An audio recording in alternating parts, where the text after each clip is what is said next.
Oh? I didn't think I would see you here. Traveler, we were just discussing the history of Rex Lapis. Would you like to listen? So I have a question for you. Do you think that all the gods that the Geo Archon killed were evil? Let's not analyze it in terms of good versus evil. Rex Lapis placed great importance on the integrity of contracts. So any gods he killed certainly must have broken some kind of contract. But when I was doing some research, I learned about the legend of the god of salt. The god of salt, Havria, was a very kind god, but she encountered Morax one day in battle. This bit of history is a long story. But you may not like the truth when you hear it. Don't worry, please tell me what you know. This event, I've already searched for answers for a long time. No, it's just... Where should I begin? The secret to this puzzle is hidden in the legends about the Archon War. Tianheng in the south, Yaoguang in the east, Jueyun in the west, Qingce in the north.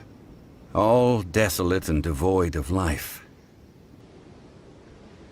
At that time, with the chaotic fires of war engulfing the land, even one sliver of peace was a luxury. Today, it is known as Sal Turai. How sad then. In the end, this peaceful place was destroyed by Morax.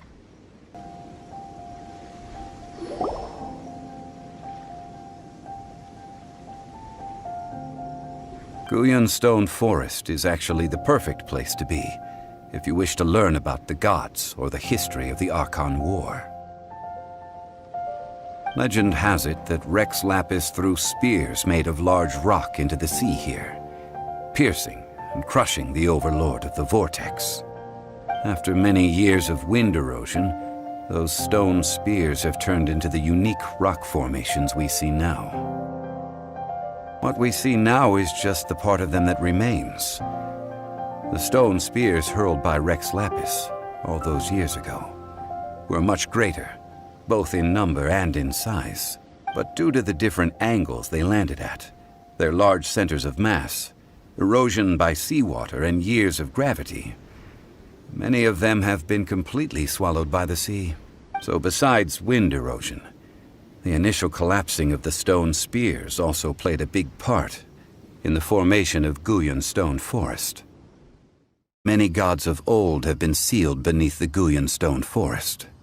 The Adepti have presently handed Liyue over to mortals, and Havria's time was even further in the past.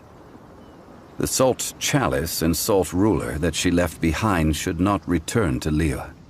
To leave them here is to let them slumber. And it is also a homecoming. I ended an era with my own two hands.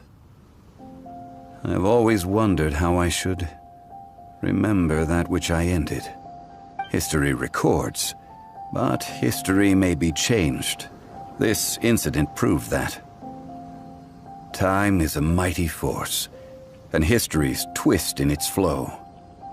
I need to find a better way of recording history in order to engrave its truth. Stone carvings were one such ancient method, but unchanging stone, immovable earth, even one such as myself.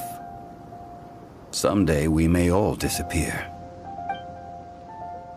Therefore, I thought of you, traveler. You are one who crosses the celestial atlas, and who passes through countless worlds. If our history is engraved in your memory, it will one day accompany you into another world. As long as a traveler like you is able to record what happened, then a backup of sorts will exist for times and tides of Teyvat.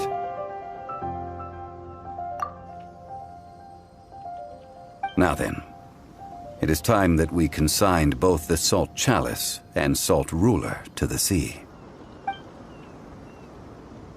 As I said before, this is the place to which the remnants of many bygone gods are consigned. This includes Osial, Overlord of the Vortex, who the Jade Chamber most recently returned to this ocean prison.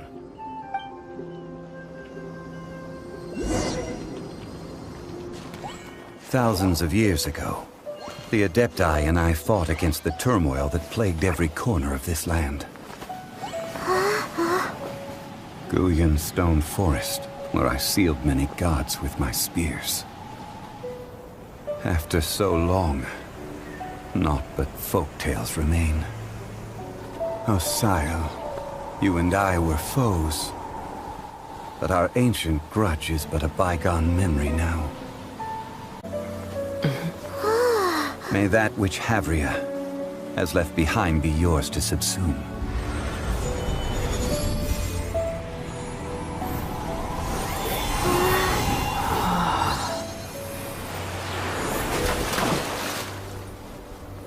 And thus another spark of divinity departs from Liyue.